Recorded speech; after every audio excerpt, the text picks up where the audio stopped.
What's going on, everybody? Welcome back to Everyday Builds. Today, I just want to take a few minutes and talk to anyone who is considering or trying to justify the purchase of a SawStop.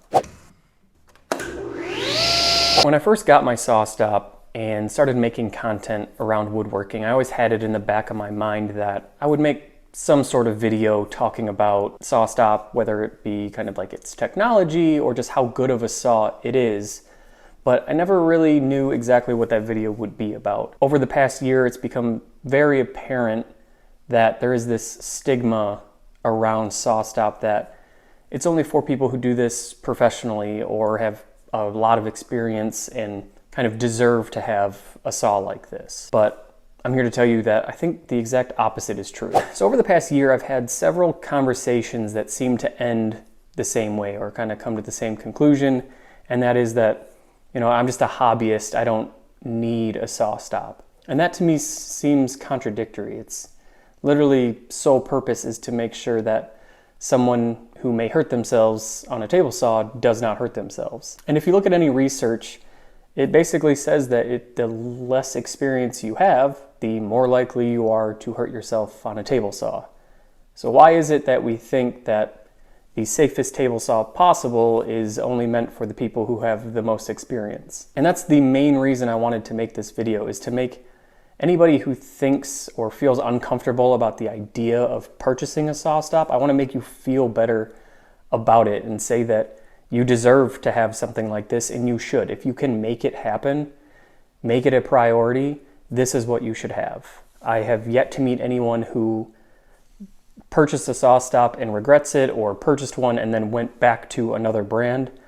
I haven't seen it happen. I'm sure there are people that have done this, but I would say it's incredibly rare. And I totally get it. The price point is significant. It's much more than you can get other saws for, but it's really about that peace of mind and knowing that, if you do make a mistake, it's not going to be something that you have to pay for the rest of your life. And I hate seeing people hurt themselves and the first thing they do is go and purchase a SawStop after they've already done the damage that could have been prevented by owning the saw to begin with. And that's why a lot of times it just comes down to making it a priority in your shop.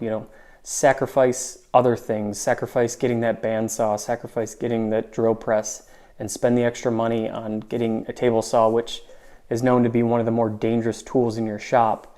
Get one that's going to protect you. And for me, it's the heart of my shop. It's the tool I use on every single project. It's the center to which everything revolves around. So I knew that that's where I want to put my money. That's the starting point for my shop.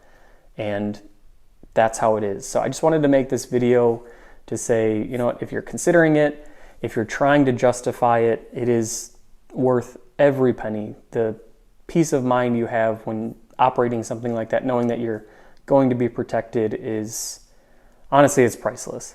And that's not even to mention that SawStop makes incredible saws. From their job site saw all the way up to their industrial cabinet saws, they're all incredible. You're definitely getting what you pay for. And let's say down the road in the future you decide woodworking isn't your thing, you can sell these. They have excellent resale value, and you'll have only invested probably a couple $100 at that time. And at the same time, you made sure that you were protected in case anything does go wrong. So I hope this helps your decision-making process, and just know that you do deserve to have a tool like this, and if you can make it happen, make it happen. And one last thing, I was not asked by SawStop to say this, and I'm in no way sponsored by them yet. Something I enjoy more than